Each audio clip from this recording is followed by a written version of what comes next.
quelle pierre pour lâcher prise et être dans l'instant présent?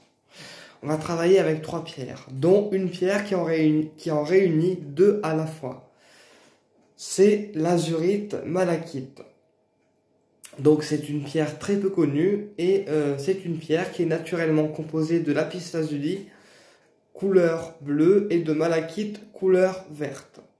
Donc la couleur bleue du lapis-lazuli, elle va travailler essentiellement au niveau de l'esprit.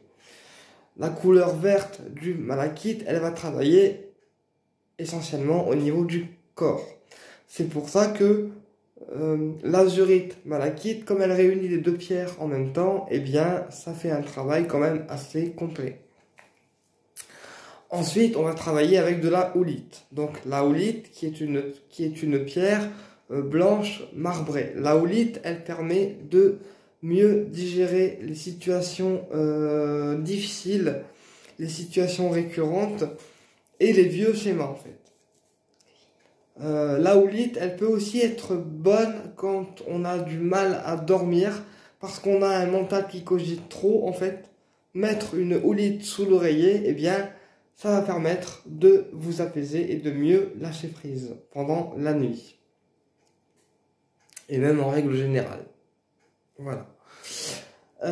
Ensuite, pour être dans l'instant présent, on utilise également du cristal de roche, donc pierre transparente, qui va fluidifier les énergies, qui va fluidifier la mémoire et qui va permettre de nettoyer toute la nervosité qui sert à rien en fait. Toute la nervosité qui sert à rien.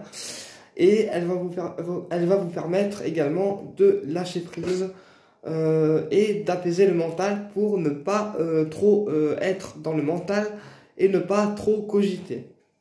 Voilà, le cristal de roche, c'est vraiment une pierre qui aide à être dans l'instant présent. Donc ces 3 pierres associées, ça forme un travail complet au niveau du lâcher-prise. Puisque le cristal de roche, il relie également le corps et l'esprit. Donc je répète, en pierre de lâcher-prise, donc vous avez l'azurite malachite, vous avez la houlite et vous avez le cristal de roche. Donc ces 3 pierres associées, eh bien, ça forme un travail de lâcher prise complet, puisque ça réunit corps et esprit, en sachant que les 2 sont reliés. Voilà. J'espère que ma vidéo vous a plu, et si vous avez des questions, n'hésitez pas à me les mettre en commentaire. On se retrouve très bientôt pour une prochaine vidéo, et en attendant, prenez soin de vous.